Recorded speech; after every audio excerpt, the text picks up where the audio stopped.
in the 21st century. Hard-working people working hard for you and me. Moving higher, time and time again. Through the years you'll find us here.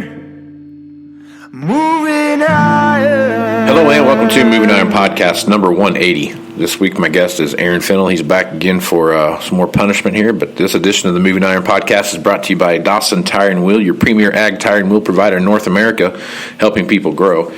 TractorZoom, delivering insights, and Dryshod Boots, the official work boot of the Moving Iron Podcast. Aaron, how you doing, bud? I am doing quite well in the world of the Rona. And by the way, thank you for realizing that it is in fact punishment. I appreciate the honesty and forwardness. You never know what kind of shellacking you're going to get when you come on the show, huh? There you go. Come on the show in person, through text. Yep. It's all the same. It's all the same. It's all the same. Well, it has been what's this, like week number 6 of the coronavirus thing, and since we've shut things down, and now we're opening things back up, we've had a bit of a roller coaster ride when you look at what's going on in the equipment marketplace. It's stayed pretty consistent, kind of picked up here right about February, March time frame, and then kind of slowly started to slide off the edge there coming through April, and here we are in May, and it's fairly quiet. It is planting season. I'll throw that caveat out there. We do have a lot of machines out there running around planting corn, soybeans, and what have you, but it's not typically this quiet, but it is what it is, and I get where they're coming from when you look at, $3.20 on the board corn and, $2.70 cash corn. There's not a lot of guys jumping up and down to go sell a bunch of stuff. So I guess, Aaron, as you take a look around, kind of give me a recap here the last couple of weeks, what you've seen, some conversations you've had, just the overall sentiment, I guess, that you are sensing out there in the greater used equipment marketplace. Well, I would say the way things are right now, and talking with other used guys across the country, for the last couple months, the end user market has week by week got quieter and scarier, mm-hmm. and on down as we go here.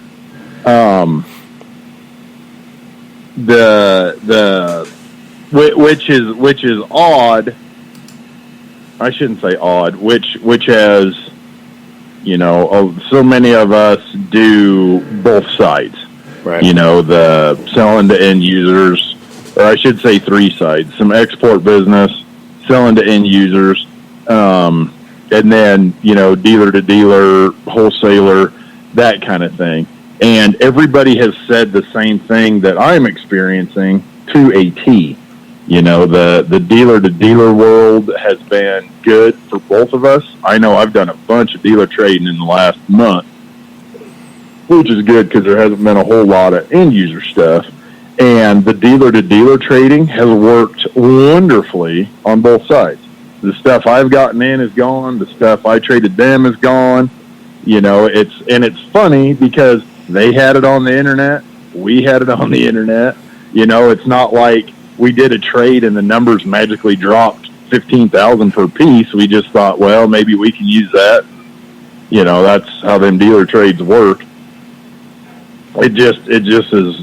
As a real quick side note, that's always funny to me how, yeah, I'll take that. Well, it's been listed online for 4 months, just right. Somewhere else, yeah. And then you move it and it's like, oh yeah, hey, I like that. I'm like, well, all right on. So that has been, and I know, talking to the guys, I'm kind of buddies with them, and it's we're both, everything's just totally out in the open, and it's one of those deals where you're like, nobody wants to say it, but at the same time you're like, oh, thank God, I'm not getting anything sold and I need to sell some stuff. Hey, do you want to trade? Right. And that's kind of, that's kind of where it comes from. And it's not, just so the world knows, there's no secret combine market that we're trading combines around. It's, 8s and 9s and 6Rs and that kind of thing. Right. And that, so it's good stuff out, good stuff in, you're just changing. Right. So that's kind of the thing. And now, here in the last week, 10 days, we're all sitting here going, well, all right, we did really good with all them trading with the tractors or, specific tillage or planter or something like that. And now we sit here and go, combines. What are we going to do with combines? Yep. Other than, hey, let's all throw all our combines on an auction and see just how damn cheap we can get a 2013 S680 with 1,500 SEP. Yeah. Be like, would you like a 9600 or this S680? Yeah. Yeah, that's the So thing. that's kind of the world we're in. Nothing, no runaway.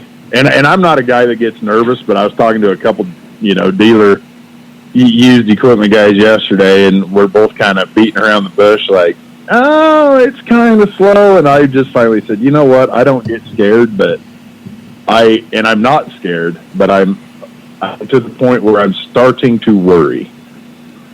So, but guess what?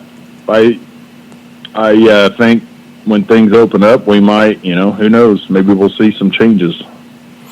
Did you say this is only 6 weeks? I feel like we're 6 months into the Rona. I'm trying to think about that. So it was like mid-March, right? Somewhere around there? And then when that, like March 15th-ish, something like that? Yeah, I guess. So we're 8 weeks, I guess. Eight weeks. No, I want to say, I'm trying to think here, because here in Nebraska, the girls' basketball state tournament is the first weekend in March, and then the boys is the second weekend in March. Oh, so yeah. You're probably, because they played the girls. Right. They played the girls' tournament. They didn't play the boys. Girls had fans there. Boys did not. Yep. Whenever I do this, I think about that scene in Anchorman when, what's his name? One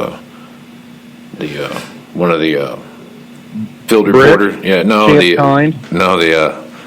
the street reporter. I can't remember what his name is in this show. Anyway, he's at the zoo watching the panda trying to have the baby. Brian Fantana, that's it. He has Brian Fantana. He's like day 135 of Panda Watch, and it was right. That's every time I reference that weeks. That's what I feel like. Like's going on, but yeah. So there's kind of like Brent's deal. What? What's so great about the damn pandas? There's like 8 of them in the world. You're like, oh, well, there you go. Yeah, it's craziness out there, man. Brian Fantana, the man of the people. Well, I got to be honest, that smells like gasoline. Yeah. But, you got to roll the dice because 60% of the time it works every time. That's right. That's exactly right. Yeah. So it kind of makes you...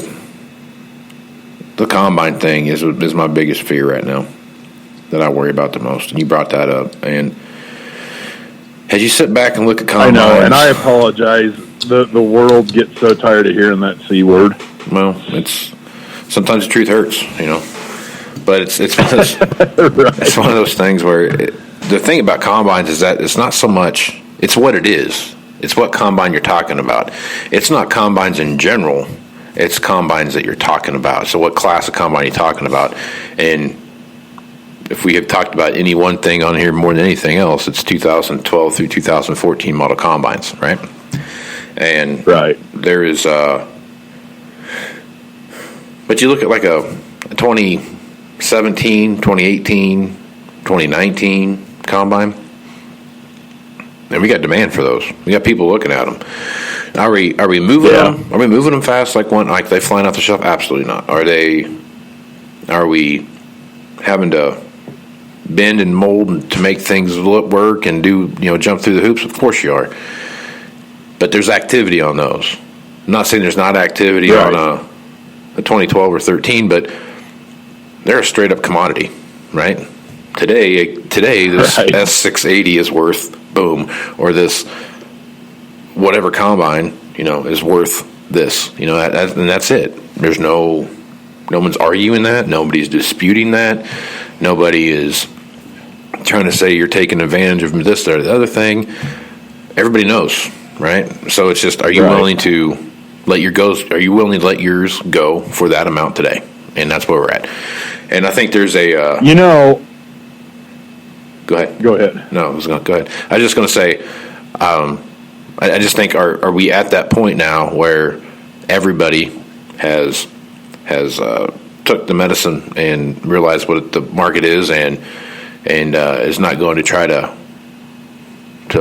prop it up somehow or do some whatever to show that this combine is worth $50,000 more than everything else out there is.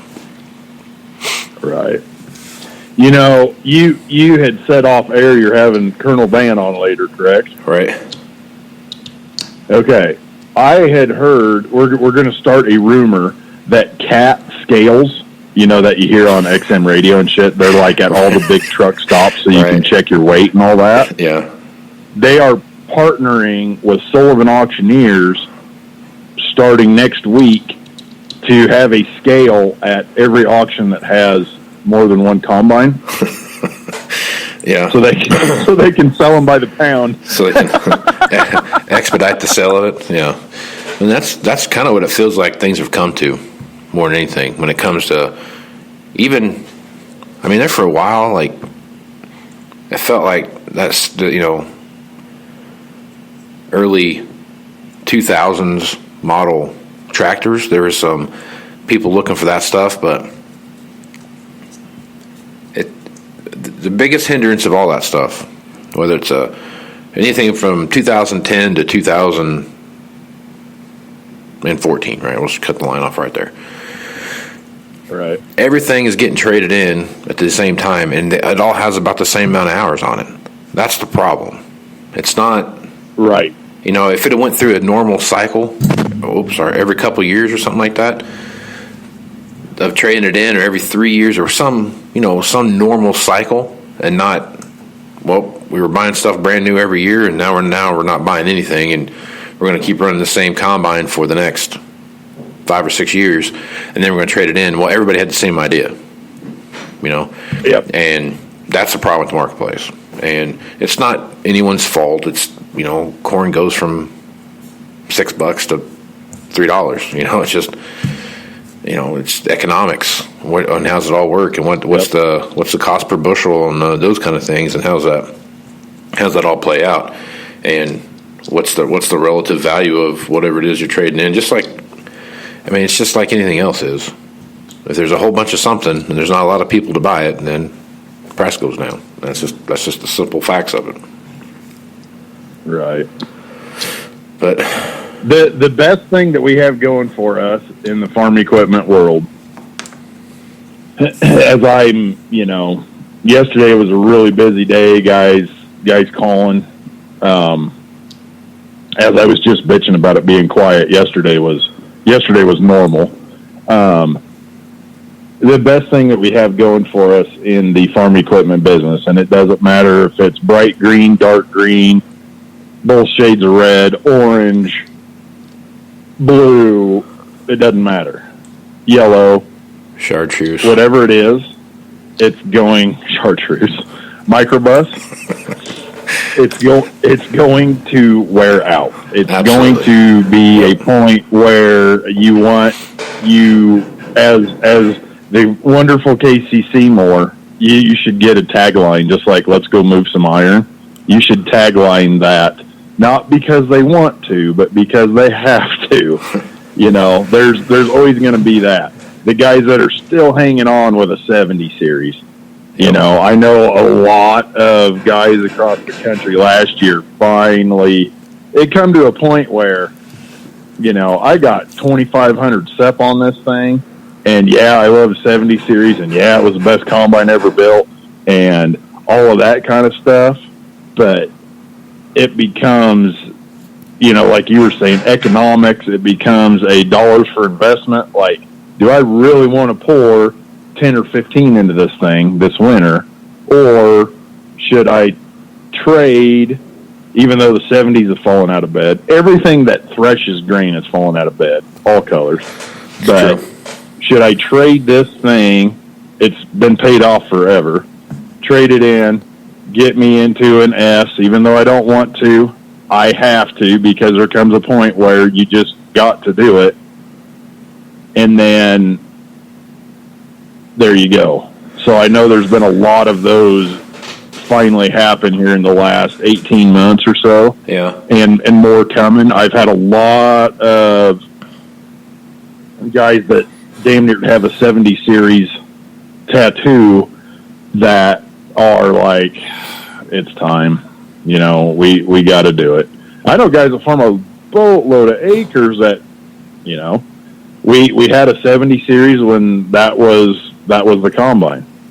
And then instead of upgrading, we bought another 70. And now we bought another 70. And, oh, by the way, this one didn't run last year because we can't find enough help. Yeah. So there's a lot of that out there, man. Yeah. That was the only bright spot of combines falling out of bed as hard as they did for as long as they did, is guys bought a couple of them. Well, that's good and bad. One, that's good because instead of that guy, we can get rid of one to that guy. We did get rid of two to that guy. And now he has two of them to come back in. But at least at that point, the market has reset. And although there is no crystal ball to combines, but you can at least, you get, you're pissed off at your Super Nintendo, you get to hit reset.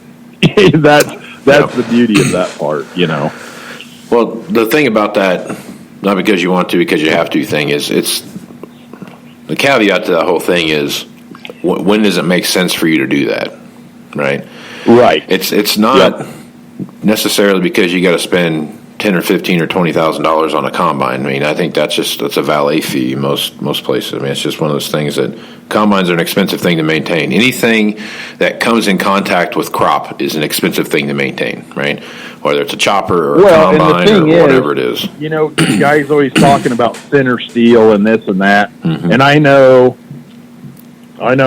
Case IH and I know John Deere have way damn more extended wear stuff in them that guys are buying than they did 15 years ago. Oh, yeah. But it's wearing out faster. That is not the steel in the combine, whether it's a Gleaner, a Lexion, a Case IH, a Deere. It's not that they're making them lighter and tinier. It's the fact that you're picking 300 bushel corn, not 200 bushel corn. That's exactly right. Yep. Or the amount of beans. Beans just wear out a combine. And, 40 bushel beans used to be normal. Well, shit.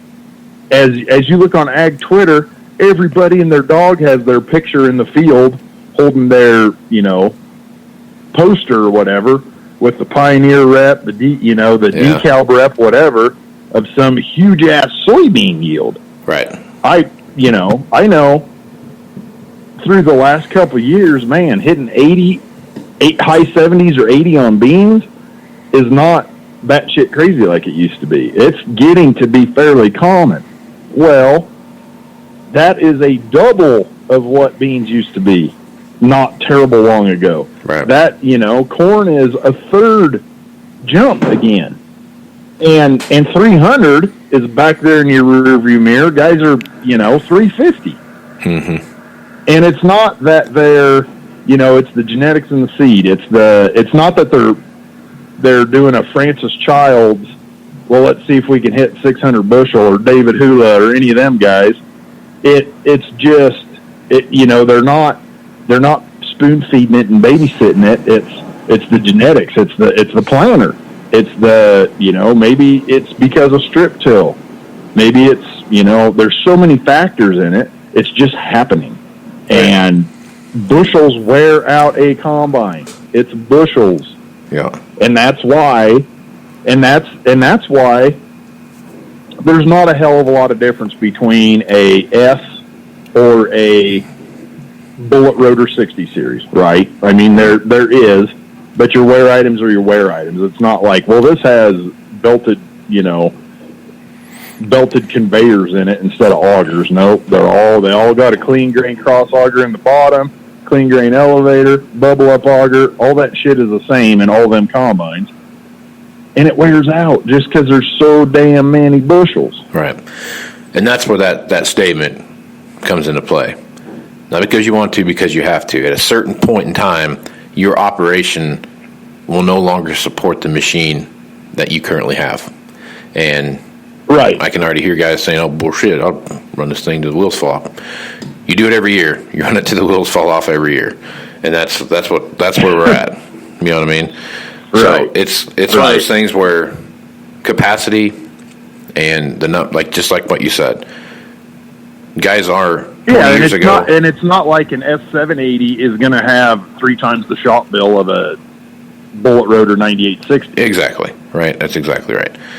They're all going to have a shop bill, and add in the 8230 binder and the 760 Lexion. Yep. They're all going to have a big shop bill just because they're all covering a lot of acres, a lot of bushels are going to wear out. It has nothing to do with the machine, and that's the have to, not want to. Right. You're talking about machines now that business decision. 20 years ago, the same acres that they're farming, they're producing probably, they could be producing 30% more bushels on that same acre that they were 20 years ago. Right. So now you got machines now that are doing, when, a 3-row head was a big deal. Then we jumped up to a 6-row head, and then the 8-row head, and then now you got 12-row heads, and then, maybe the 16-row thing might be something to look at. Cool, great. Now you got companies like Lexion, they got 24-row planters, or 24-row planters. Can't even wrap my head around the fact. 24-row corn heads, and yep. That's a lot. That's a lot of crop coming through that machine at 8 miles an hour, 5 miles an hour. You know what I mean? Yeah, 5. You're really going. That's the next step in this thing is how fast can I make it go, right? So now we got a 24-row head or 16-row head or whatever it is. And now, traditionally, I've been doing, whatever it is, 4.5 to 5 miles an hour with my combine. Well, now if I could go 8, I'm going to get done twice as fast, right? So I can combine twice as much in a day as I did just by simply going 4 miles an hour faster. Now you're talking about and use it in. Let's even use that in not winning the lottery price tag, but for the new Lexion and the new head and all that. Say, you were going 4.5 with a 680 and a 12-row head. Now you're going 5.5, maybe even up to 6 with a 790 and a 16-row head. Yep. That's a huge jump, man. Yep. And you can go do whatever that everybody in the world knows, most everybody in the world knows. You can have the biggest, most wonderful combine on earth, but if you're hauling the shit home to a 13-inch auger, it don't matter. You might as well have an 8820. Yeah. It's, there's so much that goes to that. And I hate to say it, but actually, no, I'm proud to say it. For the farmer to jump from a 9770 to a 680 or a 680 to a 790, let's use those 3 stair steps. It's probably cheaper for them to do that than it is, well, now we got to add 1 or 2 more trucks, somebody to drive them. We probably got to upgrade the cart we have, plus get another cart. And we still have the biggest bottleneck of all. We have to redo our entire grain system. Yep. That's the other thing. We got to put in a bigger drive over or put in a bigger pit, triple the size of our leg, all that kind of shit. It's just never ending, and that's the world we're in. So we're not always We're not always the bad guys. Exactly. Yeah, it's all about the support equipment is the one thing that I feel like is it's not overlooked. I don't want to say that. That's not true. It's the I think it's almost like a cart before the horse type scenario sometimes. You jump up from a Class 6 combine to a Class 8 combine, and all of a sudden your grain cart's not big enough, or your heads aren't big enough, or capacity. You still have the same capacity, right? You're still farming the same number of acres, right? But your capacity is still the same, but it's processing the processing capacity that you have to fill that up. So it's all those things that come into play, and all those little nuances and little things that kind of go into all that. But that goes back to that, not because you want to, because you have to thing.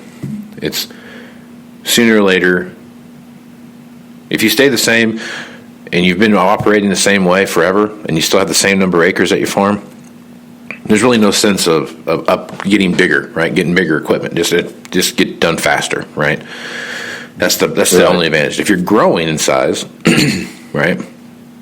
Then you guys are looking at capacity, right? What is your capacity to grow, and how fast can you process the crop that you're cutting out there, right? That you're harvesting, and those are going to be the things that play into a big decision maker when you start looking at how these guys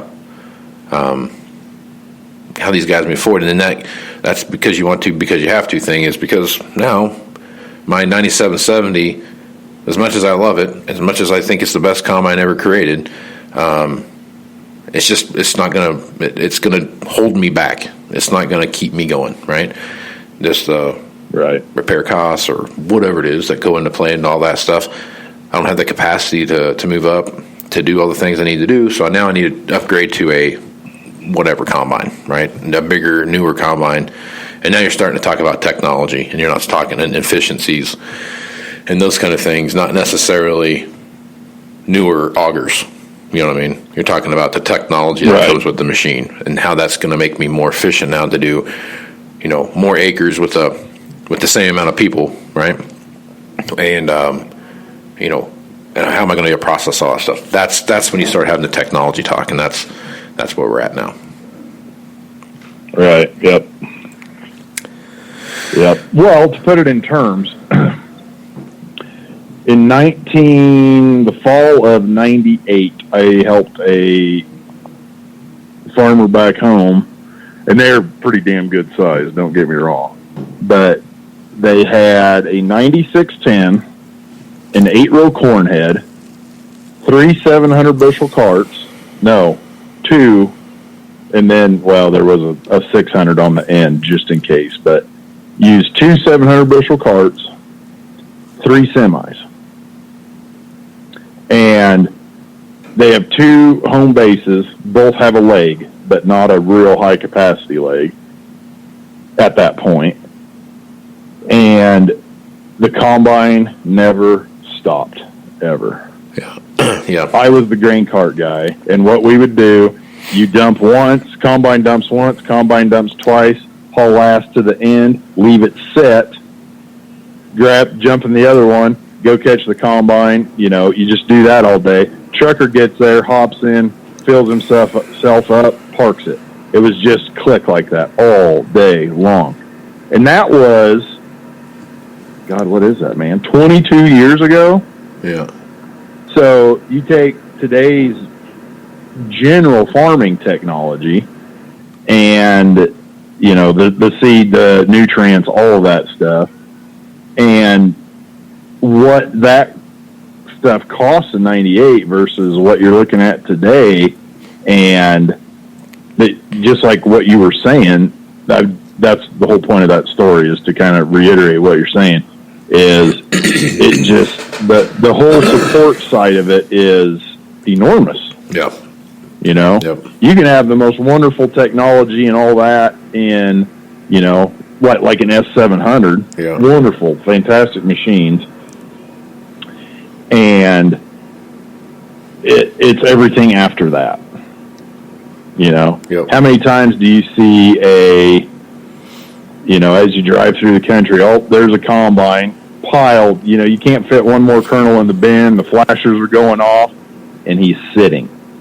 The grain cart is full, and it's sitting, and there ain't one truck sitting at the end of the field. Mm-hmm. Like, oh, shit. So you're still sitting because that truck gets back. Everybody nowadays, they want their grain cart is a truck, a semi-full or a semi-and-a-half, and they blow that truck full, he leaves again.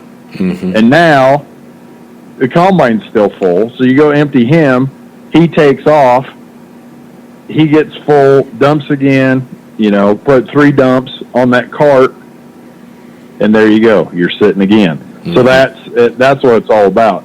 And like the other side of the coin of that is, God bless Pioneer, and I don't know that they're the ones to blame, but I remember them being the ones to preach in the early to mid 2000s planting window, right? Right.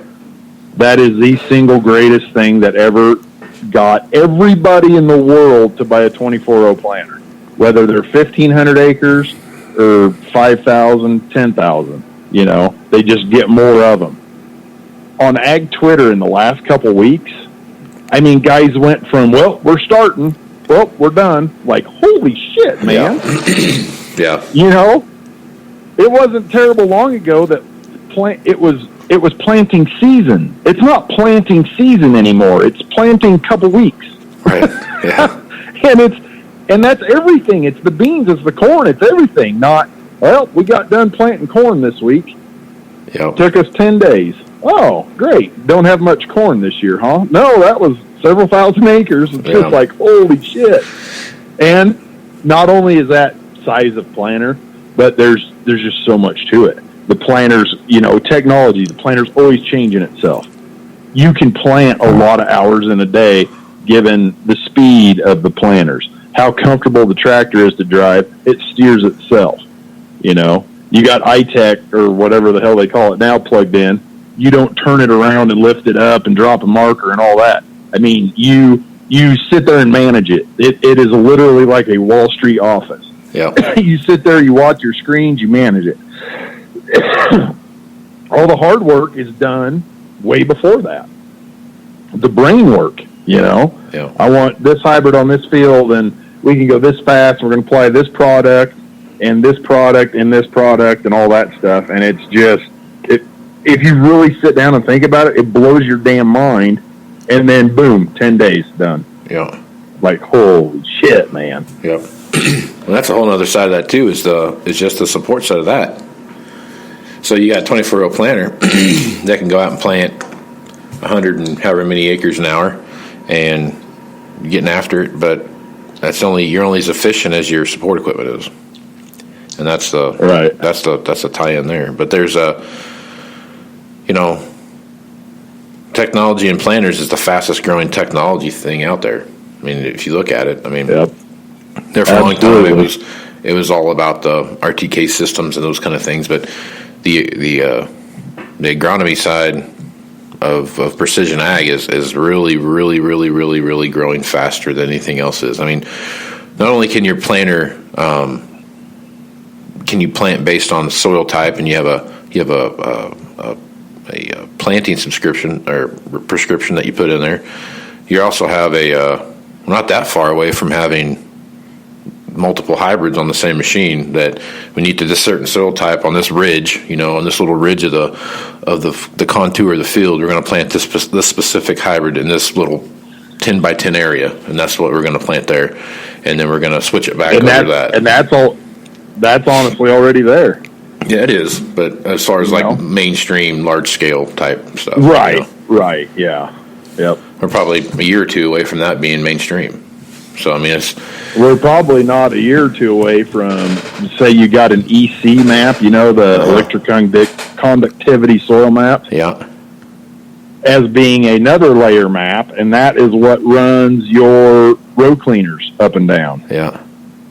With just mind-blowing shit like that. And it's not that the companies, whether it be, Harvest International, Case IH, Deere, Kinsey, it's not that they're like, well, let's make it super fancy because guys will buy it. They do all that shit because it's just, as you said, it's all agronomically driven. Yeah. If they all them companies do their own studies, and if they can show you that you get a 3% bump or a 5% bump, get out your pen, calculator, figure it up. Yeah, that'll work. We'll take that. Yeah.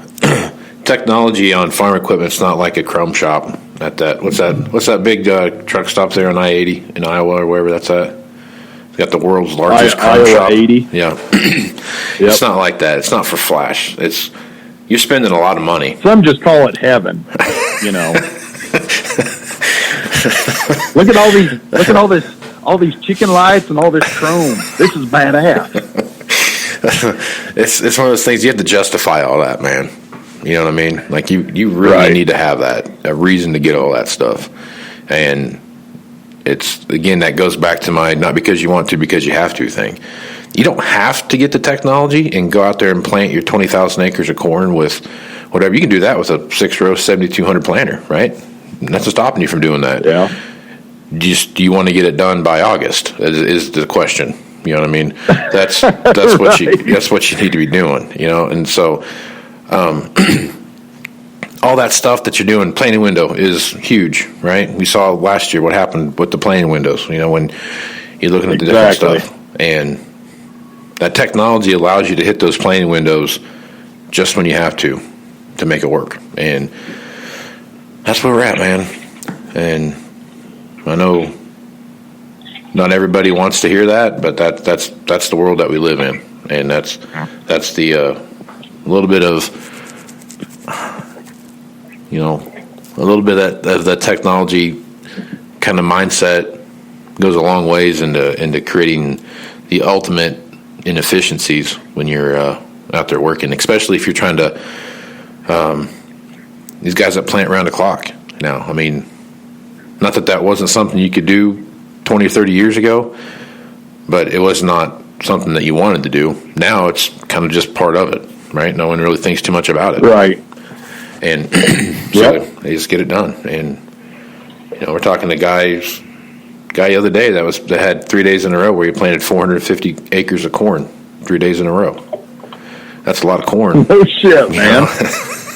That's a lot of corn. He was going to try for the fourth day. He's going to try to break his record on the fourth day, see if he can get the last. I think he had like 475 acres or something to go. And so he planted 2,500 acres. Let's see what that'd be. Whatever that is, 1,200, 1,350, 17, almost 2,000 acres of corn in 4 days. Yes, exactly. So it's unreal. Yeah. Yep. So good stuff, man. Well, I feel like we have jumped around here enough in this conversation.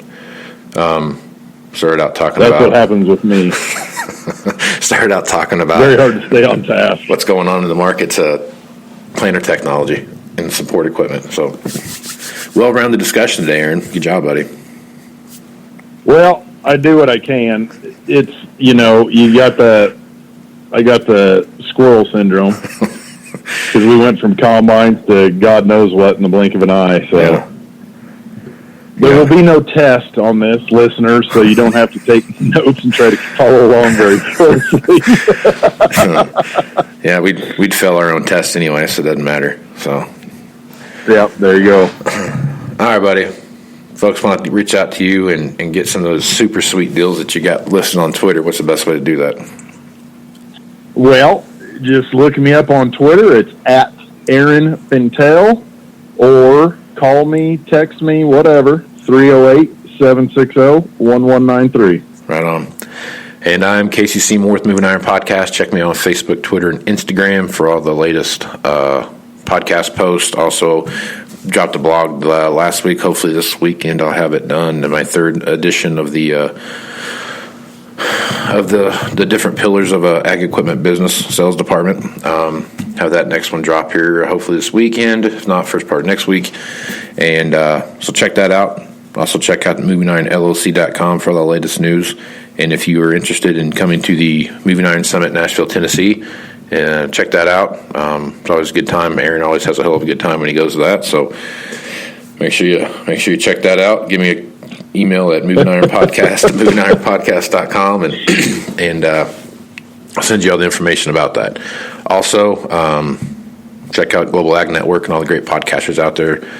Listen to the guys out there, Ag State of Mind, new one that's just come onto the network here the last couple months or so. It's a good podcast to check out. Also check out the Dryland Farmer podcast with Brent and Landon. Those guys are, especially right now, and you guys are stuck in a cab of a tractor out there all day staring at row after row after row.